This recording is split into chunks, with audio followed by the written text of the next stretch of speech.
आइए आइए, गर्मा गर्म कड़क चाय पीजिए। एक बार मेरी चाय का स्वाद चख लीजिए, फिर कभी नहीं भूल पाएंगे। रमेश की स्वादिष्ट मसाला चाय।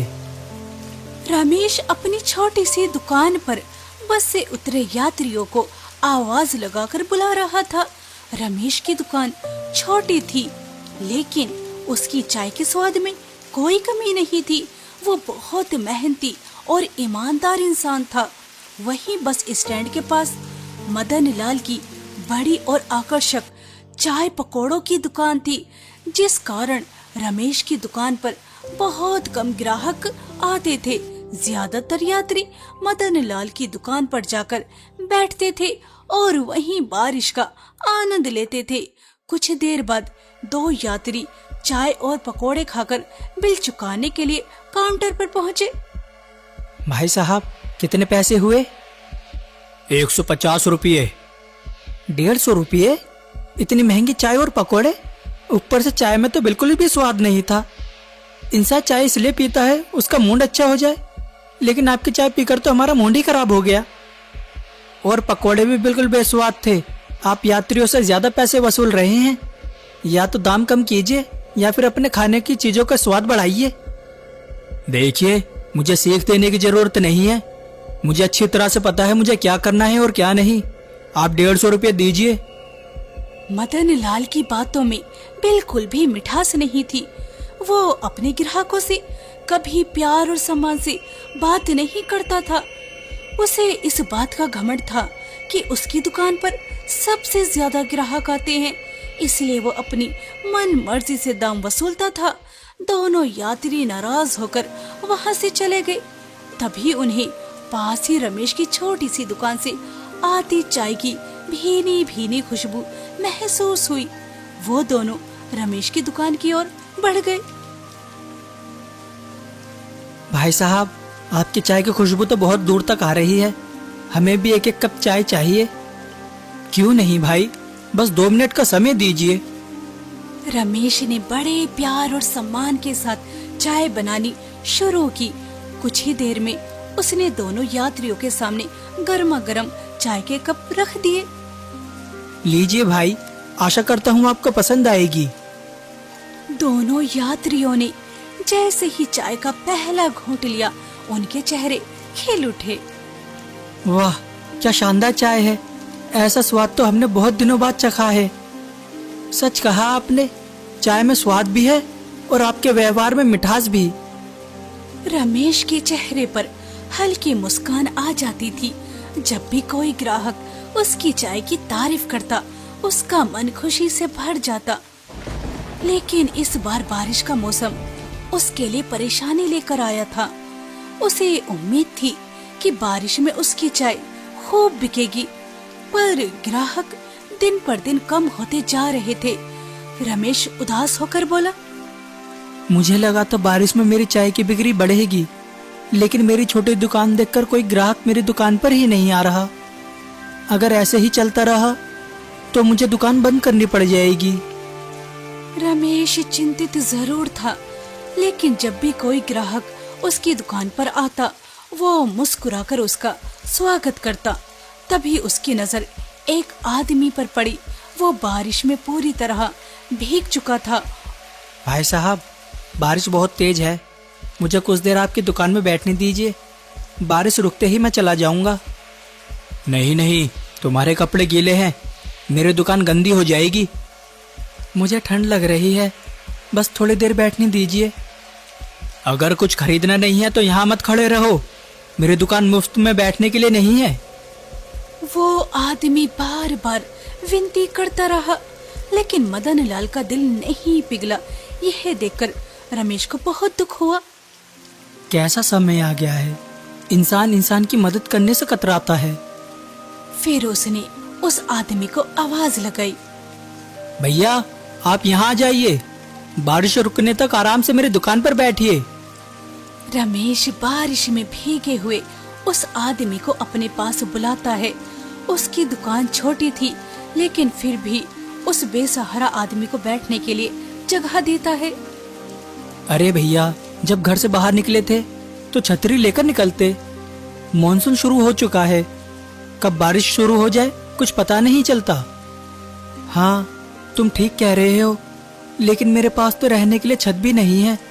काफी समय से बेरोजगार घूम रहा हूँ। आज काम की तलाश में निकला था, पर काम तो मिला नहीं। ऊपर से बीच रास्ते में बारिश में फंस गया। आपको तो बहुत ठंड लग रही है।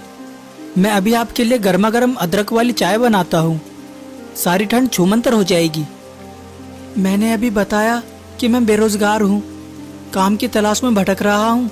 मेरे पास एक भी पैसा नहीं है। अरे पैसों की चिंता छोड़िए, इंसानियत भी कोई चीज होती है। यह लीजिए, चाय पीजिए। वैसे आपने अपना नाम नहीं बताया। मेरा नाम विक्रम है। आपसे मिलकर बहुत खुशी हुई। आप जैसे ईमानदार और नेक दिल लोग आजकल बहुत कम मिलते हैं। पहले मैं शहर के एक छोटे होटल में काम करता था। लोग मेरे हाथ के पकोड़े बहुत पसंद करते थे, लेकिन होटल बंद हो गया और उसके बाद काम की तलाश में भटक रहा हूँ। रमेश और विक्रम काफी देर तक बातें करते रहे। विक्रम बारिश के रुकने का इंतजार कर रहा था, लेकिन बारिश मानो आज थमने का नाम ही नहीं ले रही थी। धीरे धीरे शाम ढल गई और रमेश की दुकान बंद करने का समय हो गया। विक्रम भाई, अब मेरे घर जाने का समय हो गया है। ठीक है, तुम दुकान बंद कर दो। मुझे तो नहीं लगता कि बारिश अभी रुकने वाली है। शायद मुझे इसी बारिश में भीगते हुए जाना पड़ेगा। अरे विक्रम भाई, मैंने आपको भाई सिर्फ कहने के लिए नहीं कहा, दिल से माना भी है। आज रात आप मेरे घर पे ही रुक सकते हैं। रमेश की ये बात सुनकर विक्रम का दिल भर आया। वो रमेश की सादगी, इंसानियत और नेक दिली से बहुत प्रभावित हुआ।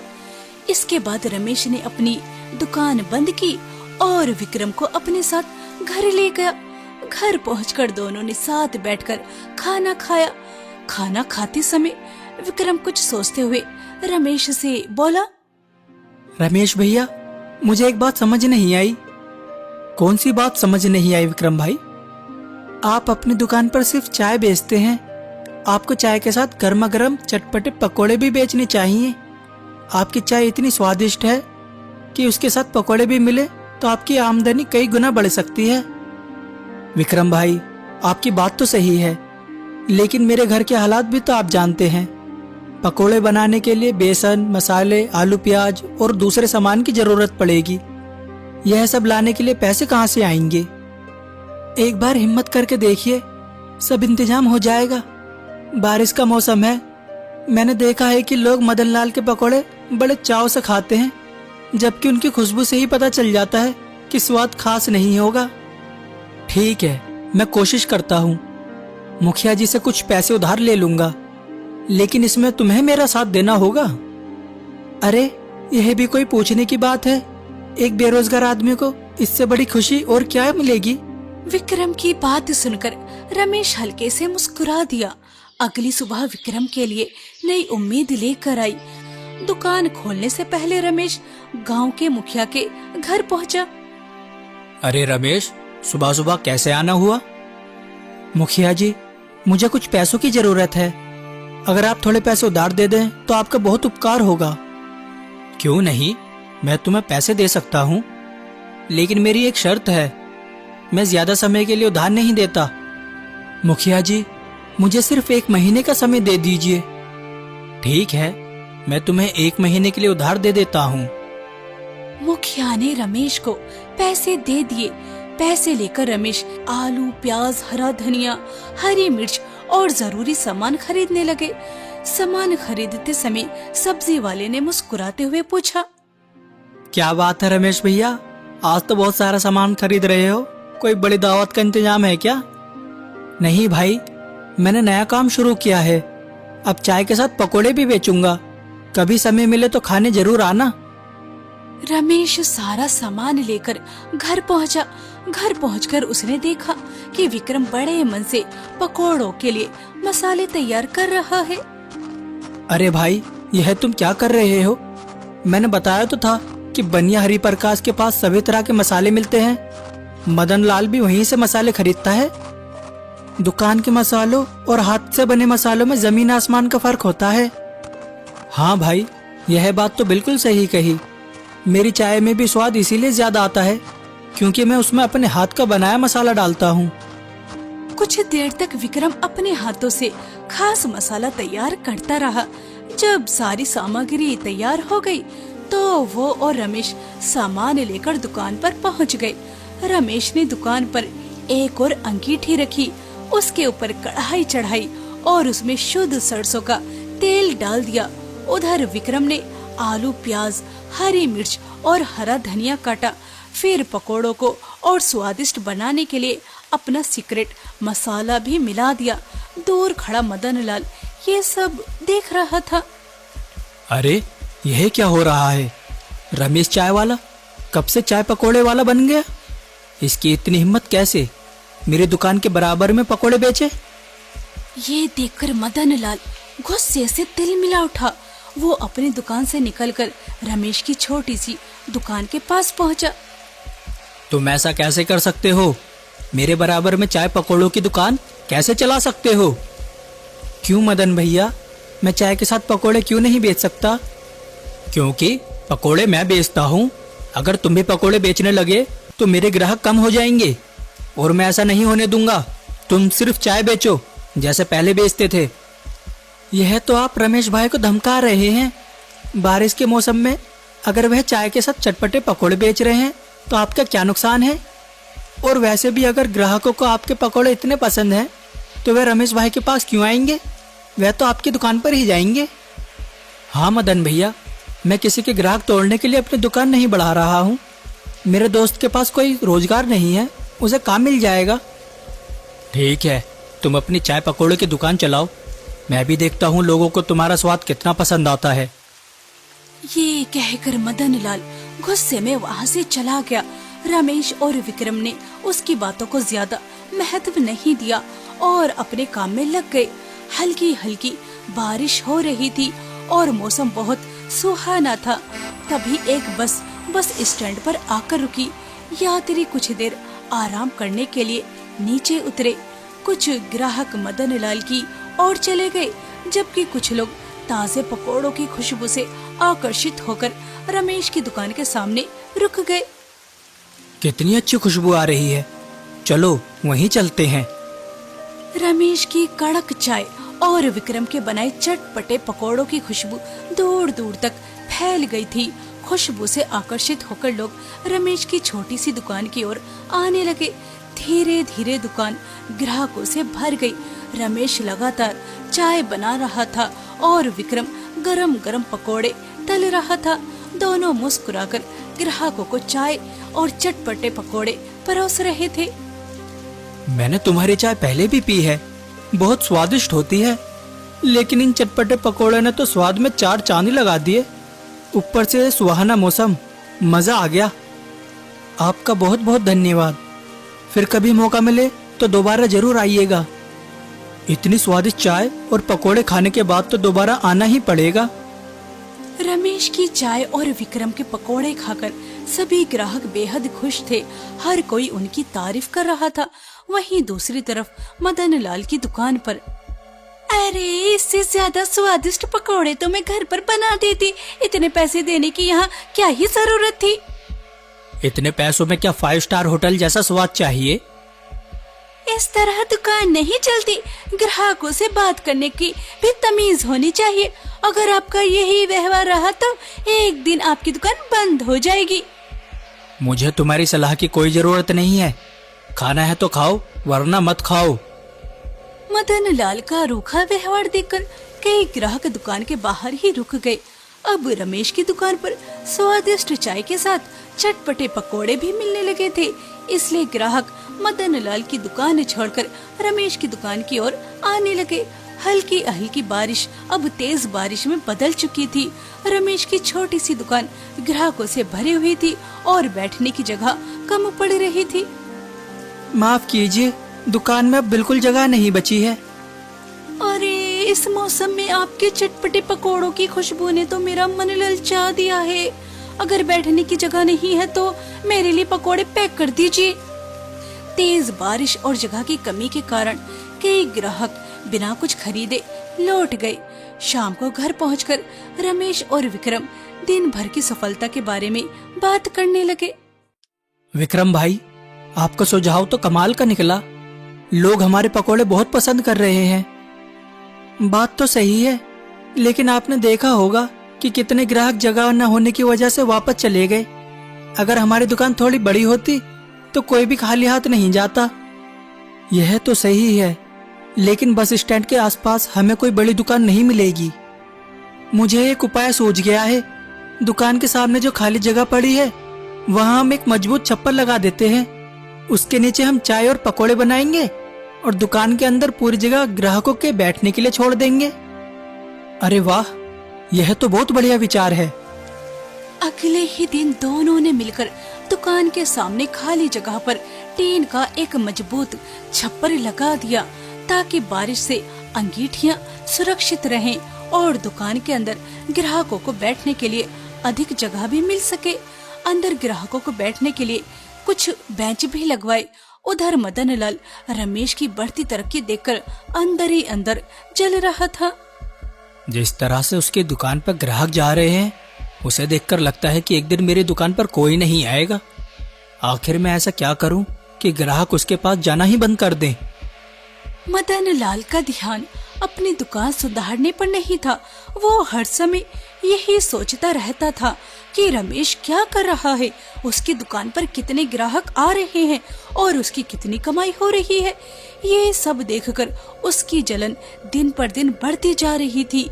एक दिन मदन लाल बाजार में सब्जियां खरीद रहा था, तभी उसकी नजर विक्रम पर पड़ जाती है, जो बाजार में सब्जियां खरीद रहा था।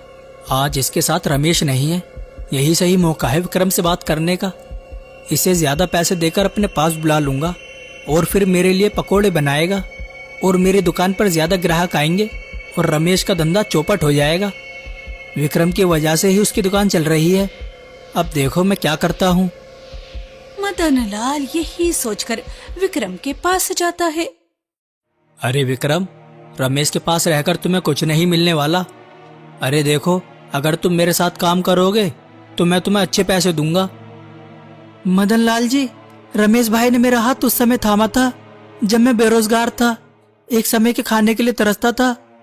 रहने के लिए मेरे पास कोई छत नहीं थी। बुरे वक्त में उन्होंने मेरा साथ दिया और आप चाहते हैं कि मैं ऐसे अच्छे इंसान का बीच रास्ते में हाथ छोड़ दूं? ईमानदारी से कुछ नहीं होता। देखो, अगर तुम मेरी दुकान पर आओगे और मेरे लिए पकोड़े बनाओगे तो मैं उसकी बहुत अच्छी रकम दूंगा, जिससे तुम्हारी जिंदगी आसान हो सकती है। अगर आप अपनी दुकान भी मेरे नाम करोगे तब भी मैं रमेश भाई के साथ बेईमानी नहीं करूंगा। मैं हमेशा उनके साथ कदम से कदम मिलाकर चलूंगा। चंद रुपयों के लिए रमेश भाई का भरोसा नहीं तोड़ूंगा। मदन लाल को लगा जैसे वो विक्रम को अपनी साइड कर लेगा, लेकिन विक्रम ईमानदार इंसान था, पैसों का लालच नहीं किया और वहाँ से मुस्कुराकर चला जाता है। अब तक रमेश की चाय और विक्रम के चटपटे पकोड़ों की चर्चा दूर दूर तक फैल चुकी थी। बस से उतरे यात्री सीधे रमेश की दुकान की ओर बढ़ गए। सच कहूँ तो इतने स्वादिष्ट पकोड़े मैंने आज तक नहीं खाए।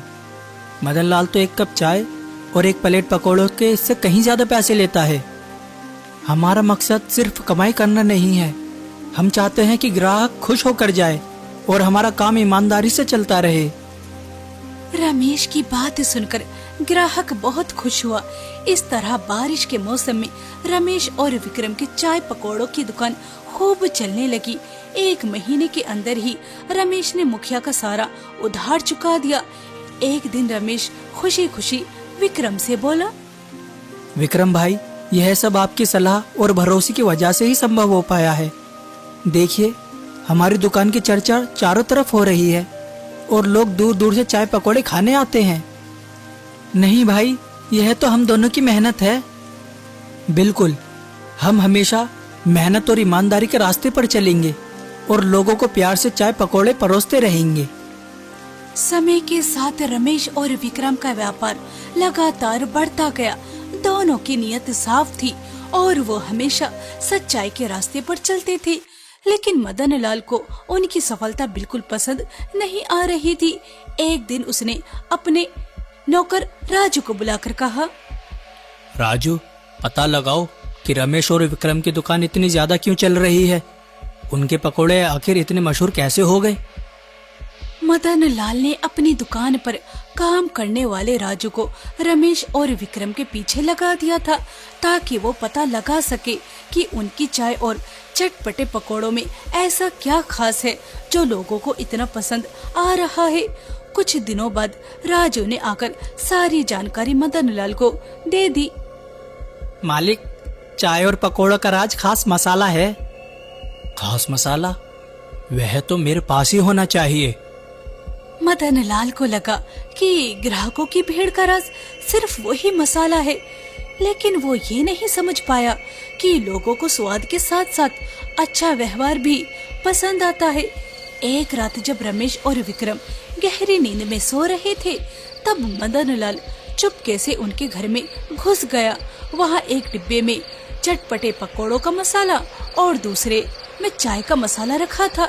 जैसे ही वो दोनों डिब्बे उठाकर बाहर जाने लगा, उसका पैर फिसल गया और वहीं जोर से गिर पड़ा। आवाज सुनकर रमेश और विक्रम की आंखें खुल गई। मदन भैया, आधी रात को आप हमारे घर में, और ये मसालों के डिब्बे आपके हाथ में क्यों हैं? तो तुम हमारे मसाले चुराने आए थे? तुम्हें तो मुखिया जी के पास ले जाना चाहिए। गांव वालों को भी तुम्हारी सच्चाई पता लगनी चाहिए। नहीं नहीं, मुझे मुखिया जी के पास मत ले जाओ। गांव वालों को मत बताना, मेरी बहुत बदनामी हो जाएगी। मदन भैया, क्या आपको लगता है कि सिर्फ इन मसालों की वजह से ग्राहक हमारे पास आते हैं? हाँ, मुझे यही लगता था। बात सिर्फ मसालों की नहीं है। हम शुद्ध सामान इस्तेमाल करते हैं और ग्राहकों से प्यार और सम्मान से बात करते हैं, लेकिन आप ज्यादा कमाई के लालच में तेल देर से बदलते हैं, अच्छे मसाले भी नहीं खरीदते और ग्राहकों से ठीक व्यवहार भी नहीं करते। मदन लाल को अपनी गलती का एहसास हो गया। तुम दोनों बिल्कुल सही कह रहे हो। लालच में आकर मैंने गलत रास्ता चुन लिया।